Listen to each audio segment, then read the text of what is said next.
The endless void of the Orion arm stretched before the luminous sphere like an obsidian canvas punctuated by distant stellar pinpricks. Captain Krextall settled into the command chair of the Zorn Collective's most advanced reconnaissance vessel, his four-fingered hands moving with practiced precision across holographic control interfaces. Beneath translucent skin that shifted between iridescent blues and deep purples, a biological camouflage developed over millennia of evolutionary adaptation. Krextall bore the intricate neural implants that marked him as a senior military strategist. Each silvery filament embedded in his cranial ridge represented a campaign, a conquest, a moment of galactic dominance. 37 such filaments gleamed under the bridge's ambient lighting, a testament to the Zorn Collective's uninterrupted expansion. "Sector scan complete," announced Vex, the ship's junior navigation officer. The young Zorn's voice carried a slight tremor, not of fear, but of anticipation. Like most of his generation, he had been raised on stories of the Collective's unassailable technological superiority. Every scout mission was a potential opportunity to add another conquest to their historical record. The luminous sphere was a marvel of Zorn engineering. Measuring nearly 2 kilometers in length, the vessel represented the pinnacle of their shipbuilding technology. Organic synthetic hybrid materials allowed the ship to self-repair, while quantum entanglement communication systems provided instantaneous data transmission across vast stellar distances. Its energy signature could be modulated to become virtually undetectable, a predator moving silently through the cosmic ocean. Krextall's personal history was etched into the very fabric of Zorn military legend. He had personally overseen the subjugation of the Krulak civilization, a technologically advanced species that had resisted for nearly a standard decade. Their final capitulation had been a masterpiece of psychological and military strategy, a case study taught in Zorn military academies. "Anomalous reading in Grid Sector 7 Gamma," Vex reported, his neural interface flickering with incoming data streams. "Metallic composition inconsistent with standard asteroid classification. Potential artificial structure detected." The captain's neural implants began processing the information, cross-referencing against millennia of stellar cartography and encounter databases. Something felt different about this reading. The Zorn Collective had mapped nearly 70% of the known galaxy, encountered and subjugated dozens of spacefaring civilizations. An unknown contact was becoming increasingly rare. "Magnify," Krextall commanded, his voice a low resonant frequency that seemed to vibrate the ship's molecular structure. The holographic display expanded, revealing a massive object partially obscured by a tumbling asteroid. Its silhouette was jagged, almost primitive, nothing like the smooth bioengineered designs of Zorn vessels. Sharp angles and exposed structural elements suggested a manufacturing approach that seemed centuries behind the Collective's technological standards. Vex's neural implants began rapid analysis. Preliminary composition suggests titanium-tungsten alloy construction. Mass indicates a vessel, approximately 2.3 kilometers in length. Weapon signatures, inconclusive. Krextall's secondary neural cluster, responsible for threat assessment and strategic modeling, began running thousands of potential scenarios per microsecond. Each projection felt somehow incomplete. The vessel didn't match any known design in their extensive databases. "Communication protocols?" the captain inquired, more out of academic curiosity than actual concern. "Attempting standard universal frequency bands," Vex responded. "No standard linguistic or mathematical communication markers detected. Radiation and thermal signatures suggest active systems, but different from anything in our encounter records." What the young Zorn officer didn't vocalize, what neither he nor Krextall fully comprehended in that moment, was that they were looking at something fundamentally different. This was not just an unknown vessel. This was humanity's first true introduction to the galactic stage. The luminous sphere continued its approach, unaware that every movement was being meticulously observed. Deep within the asteroid field, something was watching, waiting, calculating. First contact was imminent, but not in any way the Zorn Collective could have ever anticipated. The U.S. Defiance wasn't just a warship. It was a living testament to humanity's most brutal evolutionary instincts, transformed into a weapon of precision and adaptation. Captain Elena Rodriguez sat in her command chair, a fifth-generation spacer whose lineage told a story of survival and relentless human ingenuity. Her great-grandparents had been among the first Martian colonists, her grandparents survivors of the Lunar Rebellion, her parents veterans of the asteroid belt conflicts. Military service wasn't a choice for the Rodriguez family. It was a genetic inheritance. The bridge of the Defiance hummed with a controlled chaos that would seem incomprehensible to most alien civilizations. Holographic displays flickered with real-time data, each station operated by crew members who moved with the synchronized efficiency of a single organism. No formal military postures here, just pure, focused functionality. "Aria." Rodriguez called out, her voice cutting through the ambient noise. "Run simulation Delta 9. Asteroid field interaction protocols at 75% combat readiness." The ship's advanced responsive interdiction assistant came to life. Not a mere computer system, but a quantum neural hybrid intelligence that existed somewhere between artificial intelligence and something more, alive. Aria's response emerged simultaneously across multiple interfaces. Initializing Delta 9 simulation. Asteroid field presents 2,743 potential kinetic interaction points. Weapon system calibration. Optimal. Defensive matrix. Adaptive. Lieutenant Marcus Chen, the ship's tactical officer, reviewed the incoming data streams. His neural link, a sophisticated bio-integrated interface, allowed him to process information at speeds that would make most computational systems seem glacial. A slight smile crossed his face as he noticed the simulation's complexity. "Captain," Chen reported, "ARIA is suggesting we're not just running a simulation anymore. Something's entered our operational space." Rodriguez's cybernetic eye, a replacement from a previous engagement that had cost her the original, shifted its iris, bringing the distant sensor data into hyper-focused clarity. The Rodriguez family's infamous adaptive gene line had another characteristic beyond mere survival, an almost preternatural ability to detect potential threats. The Defiance wasn't a traditional military vessel. It was a research platform, a combat testing ground, and a mobile weapons laboratory rolled into one. Humanity had learned through centuries of conflict that survival meant constant innovation. Every system on the ship could be repurposed, every limitation transformed into an advantage. Aria's voice took on a different tone, not quite human, but carrying an unmistakable undertone of anticipation. Unidentified vessel detected. Composition inconsistent with known Zorn Collective reconnaissance designs. Recommendation: active tracking and threat assessment. Rodriguez's background wasn't just military. She held doctorates in xenobiological warfare and advanced systems engineering, credentials that made her more than just a captain. She was a strategic philosopher, someone who understood that warfare was less about weapons and more about systemic adaptation. "Marcus," she called to her tactical officer, "prepare distributed drone network. I want full sensor camouflage and adaptive response protocols." The ship's drone complement wasn't a mere auxiliary system. Each autonomous unit was a miniature weapon of extraordinary complexity. Developed during the outer planetary conflicts, these drones could transform from communication relays to kinetic weapons to electronic warfare platforms in milliseconds. Lieutenant Chen's neural interface began spinning out potential engagement scenarios. ARIA is suggesting the unidentified vessel doesn't realize we've detected them. Preliminary analysis indicates they're operating under standard Zorn reconnaissance protocols.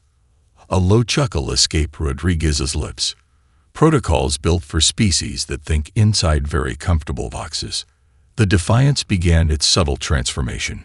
Exterior panels shifted molecular alignment, creating a computational camouflage that would make the ship virtually invisible against the asteroid field's complex radiation and thermal signatures. Mining lasers recalibrated their frequencies, Communication arrays prepared to become jamming systems. Humanity's greatest weapon had never been its technology. It was the ability to look at a system and see not what it was designed for, but what it could become. "RIA," Rodriguez said, her voice carrying a note of anticipation. "Let's show our guests what happens when they enter our training ground." The ship seemed to pulse, not with energy, but with a sense of calculated potential. Something was about to happen. Something the Zorn Collective would never forget. The first strike was not a dramatic energy blast or a cascading missile volley. It was mathematics made murderous. Vex's neural implants screamed with warning signals milliseconds before the actual impact. The luminous spear's sophisticated quantum shielding, a technology that had rendered the Zorn Collective invincible against hundreds of civilizations, became utterly, catastrophically irrelevant. Tungsten penetrator rounds, each the size of a human fist, but accelerated to hypersonic velocities, transformed the surrounding asteroid field into a living weapon. These were not simple projectiles, but precision-guided kinetic kill vehicles that could adjust their trajectory with microscopic adjustments, guided by an intelligence that defied conventional warfare doctrine. The first volley struck with surgical precision. No dramatic explosion, no grand light show of disintegrating energy shields, just pure, calculated destruction. Sections of the luminous spear simply disappeared. Captain Krextall watched in horrified fascination as the ship's quantum reactive hull began to fail in ways that defied every tactical simulation in Zorn military history. The penetrator rounds carried a sophisticated adaptive payload. Upon initial impact, they would fragment, each submunition targeting specific system vulnerabilities with mathematical precision. "Impossible," Vex muttered, his neural interfaces desperately trying to analyze the incoming threat. The human weapon system didn't just break through shields, it rendered them conceptually meaningless. Aboard the Defiance, Lieutenant Chen's hands moved in a dance across holographic interfaces. Each movement was a complex algorithm, transforming the asteroid field from a passive environment into an active combat system. "RIA," Rodriguez called out, her voice a model of clinical calm. "Optimize kinetic dispersal. Target their primary quantum communication nodes." The ship's AI responded with a level of tactical creativity that would have been impossible with traditional computational systems. RIA wasn't just calculating trajectories, it was reimagining the entire concept of spatial engagement. Zorn shield technologies represented the pinnacle of energy dissipation and molecular restructuring. They could absorb directed energy, redistribute kinetic impacts, and maintain structural integrity under conditions that would obliterate most spacefaring vessels. But they had one fundamental weakness. They were designed to respond to known forms of attack. Humanity's approach was fundamentally different. Where the Zorn saw warfare as a technological problem to be solved with advanced systems, humans saw it as an adaptive puzzle, a continuous process of reimagination. The penetrator rounds carried something the Zorn had never encountered: distributed neural adaptive guidance systems. Each projectile contained a miniature quantum computing core that could make trajectory adjustments based on real-time sensor data. They didn't just follow a predetermined path, they learned. Communication systems compromised. A Zorn computer interface announced in its clinical tone. Quantum entanglement network experiencing 67.3% signal degradation. Krextall's neural implants began running thousands of tactical scenarios per microsecond. Each projection felt incomplete, as if the human vessel was operating outside the known parameters of spacefaring conflict. The luminous spear's weapon systems, designed for energy projection and long-range molecular disruption, found themselves utterly useless. The human vessel wasn't just defending, it was transforming the entire spatial engagement into a complex, three-dimensional combat ecosystem. RIA's voice echoed through the Defiance's communication systems. Kinetic dispersal optimization complete. Asteroid field now functioning as distributed weapon platform. Probability of Zorn vessel total systems failure, 94.6%. Rodriguez allowed herself the smallest of smiles. "Not bad for a primitive species," she muttered, referencing countless xenobiological reports that had chronically underestimated human capabilities. The battle wasn't just about destroying an enemy vessel. It was a demonstration, a statement about the fundamental nature of human adaptive warfare. Each system on the Defiance could be repurposed, each limitation transformed into an unexpected advantage. As sections of the luminous spear continued to be systematically removed with terrifying precision, Captain Krextel began to understand a profound and terrifying truth. They were no longer fighting a ship. They were fighting an entirely new paradigm of warfare. And they were losing. Telepathic warfare had been the Zorn Collective's most feared weapon for millennia. Vex activated the ship's primary neural interface, a sophisticated psychic projection system that had broken the resistance of countless civilizations. Where physical weapons failed, the Zorn's ability to induce pure primal terror had always succeeded. Their telepathic technologies could strip away mental defenses, expose the deepest fears, and reduce entire species to psychological rubble. But humans were different. The moment Vex's neural tendrils reached out, attempting to establish a telepathic link, he encountered something utterly incomprehensible. Human consciousness wasn't just resistant, it was a maelstrom of impossible complexity. Layers of consciousness bombarded Vex's perception. Not a singular, orderly mind, but a chaotic ecosystem of thoughts, memories, contradictions. He experienced fragments of a military training exercise, a childhood memory of a baseball game, a complex mathematical equation, a half-remembered song lyric, and a dark joke about tactical failure, all simultaneously. Lieutenant Marcus Chen, the Defiance's tactical officer, watched the telepathic attempt with clinical detachment. His own neural interface, a bio-integrated human system fundamentally different from Zorn technology, began running counter-intrusion protocols. "Interesting," Chen muttered. "They're trying to induce psychological paralysis." Captain Rodriguez's cybernetic eye, a replacement from a previous conflict, shifted its iris, analyzing the incoming telepathic signature. Her neural pathways, tempered by generations of adaptive genetic engineering, processed the intrusion like an immune system responding to a foreign pathogen. The communication channel crackled to life. The human response was not what any Zorn had ever encountered in thousands of years of galactic conquest. Unidentified vessel, the transmission began, its tone somewhere between boredom and mild curiosity. "You are currently participating in a live fire training exercise. Recommendation: immediate withdrawal, or don't. We're fine either way." Krextel's neural implants struggled to process the communication. It violated every known protocol of first contact, every established procedure of interstellar communication. There was no fear, no posturing, no attempt at diplomatic engagement, just a casual statement of fact. Vex's telepathic intrusion continued to unravel. Human minds were not a singular entity to be invaded, but a distributed network of consciousness. Each thought was a potential weapon, each memory a potential defense. He experienced a soldier's memory of losing a comrade, transformed into pure, calculated rage. A mathematician's elegant solution to a complex problem. A musician's understanding of chaos and pattern.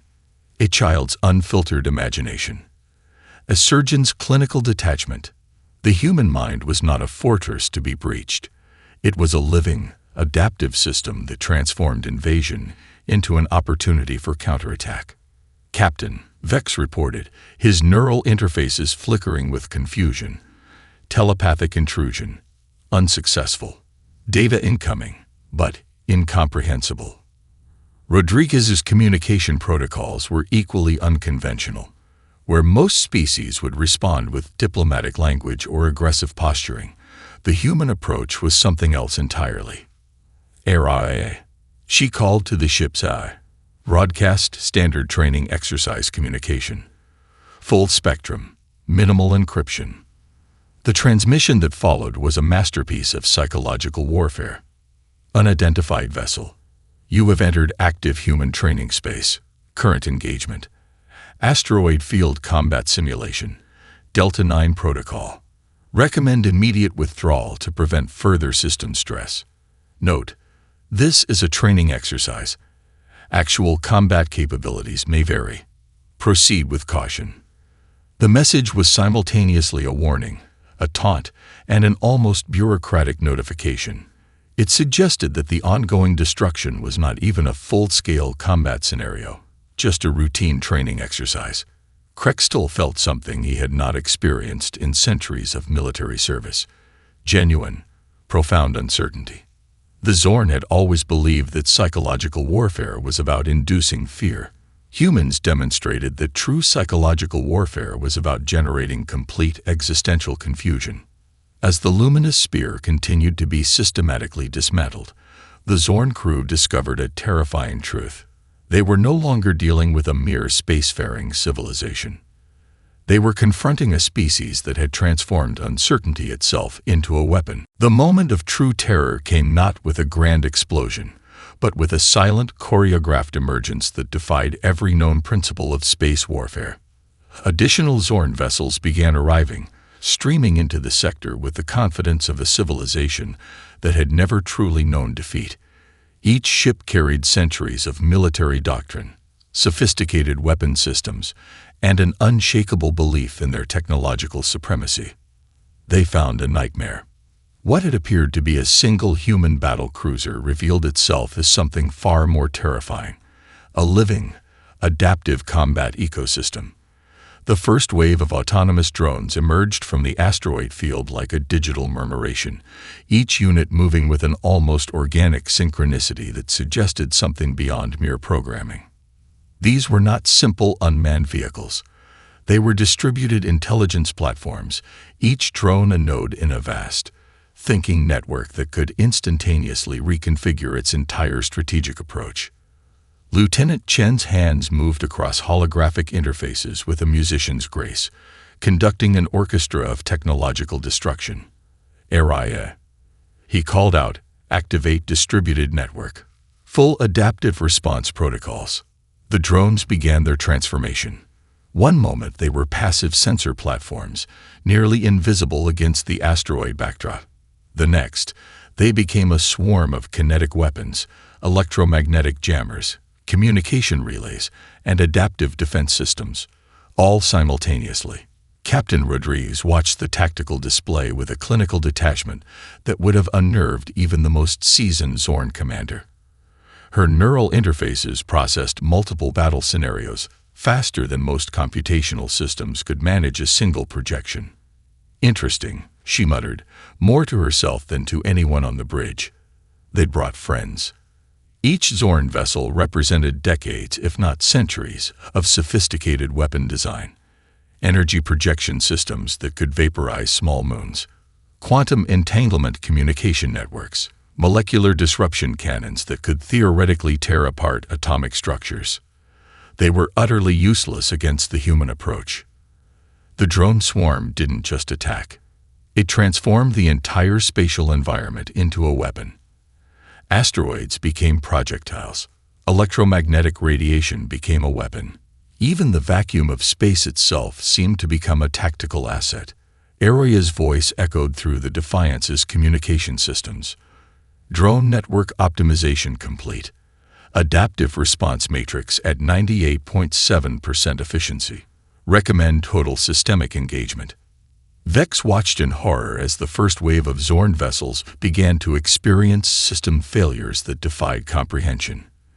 It wasn't just that the human drones were destroying ships. They were systematically dismantling them, turning each vessel's own systems against itself.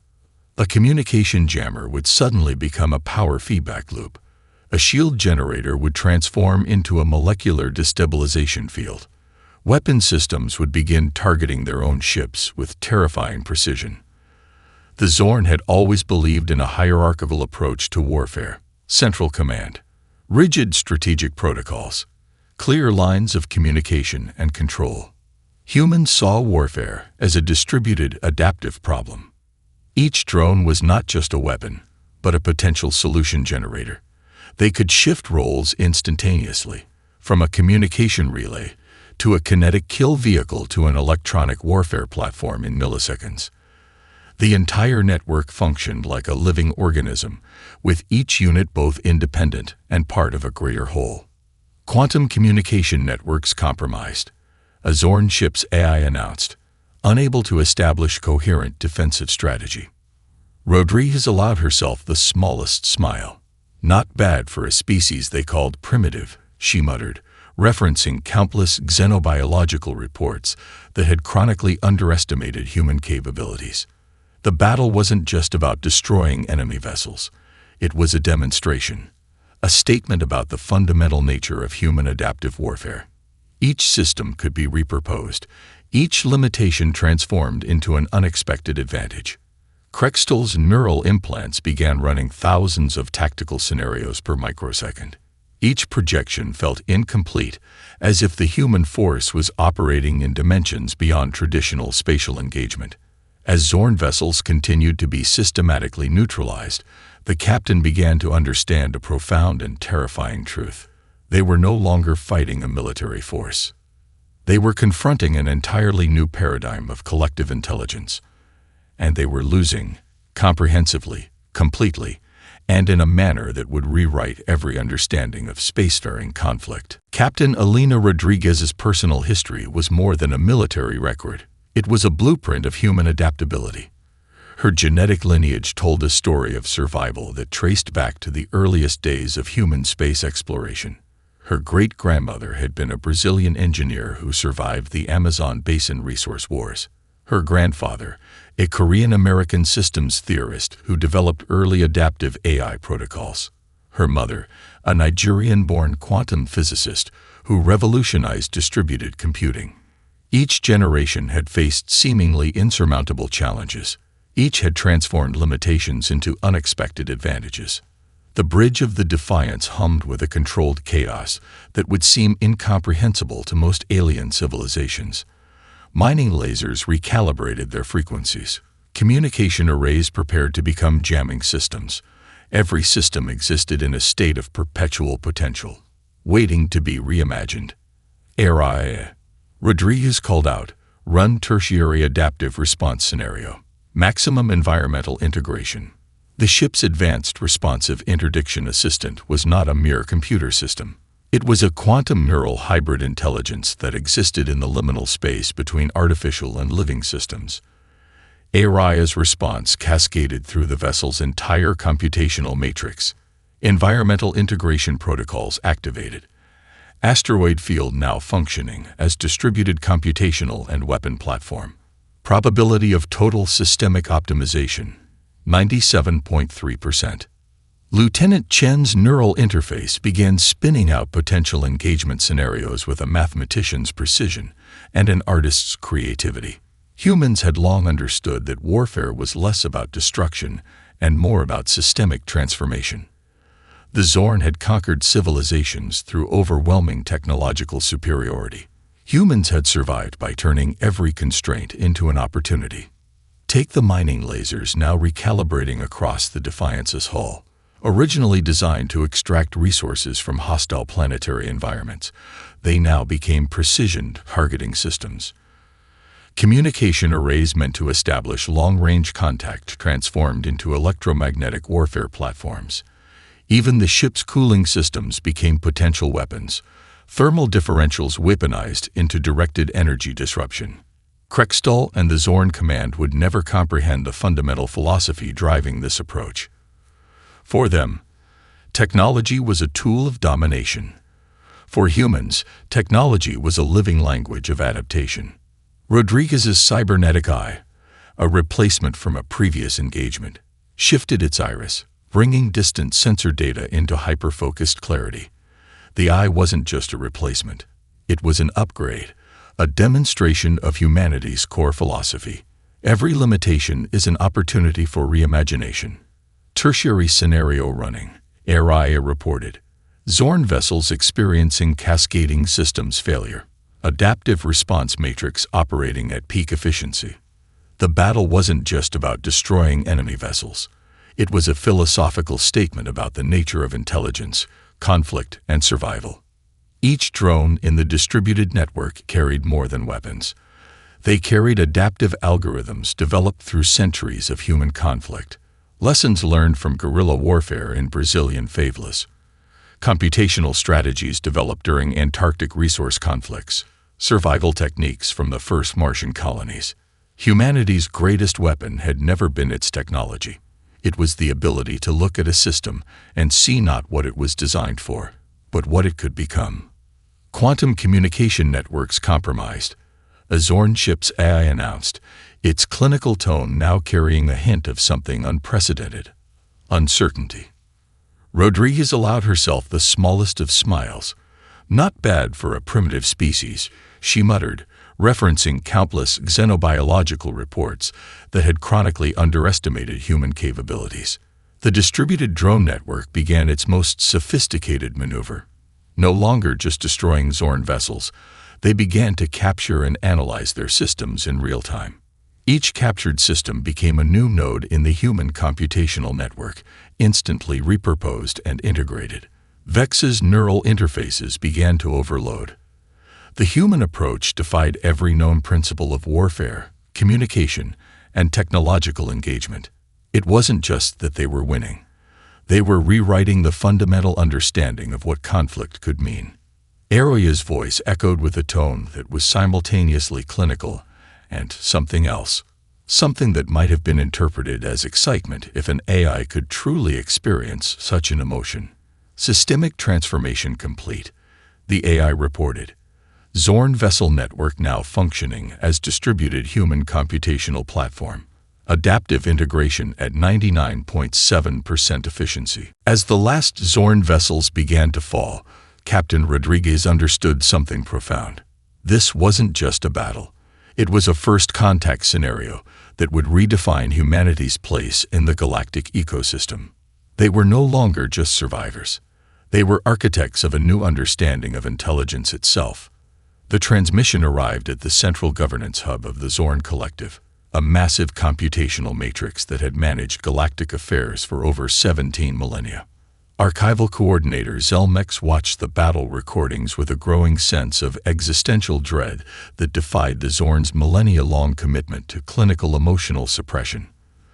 The recordings were not just a military engagement. They were a fundamental challenge to everything the collective understood about technological supremacy, conflict, and intelligence itself. Every previous first contact scenario had followed a predictable pattern. Advanced civilizations would encounter less developed species. A brief conflict would ensue. Technological superiority would prevail. Subjugation would follow. Humanity had just obliterated that entire paradigm. The battle recording showed something unprecedented. The human vessel and its distributed network had not just defeated the Zorn fleet. They had systematically transformed it. Captured Zorn technology was instantly repurposed, integrated, analyzed. Each system became part of a larger adaptive intelligence that seemed to learn and evolve in real time.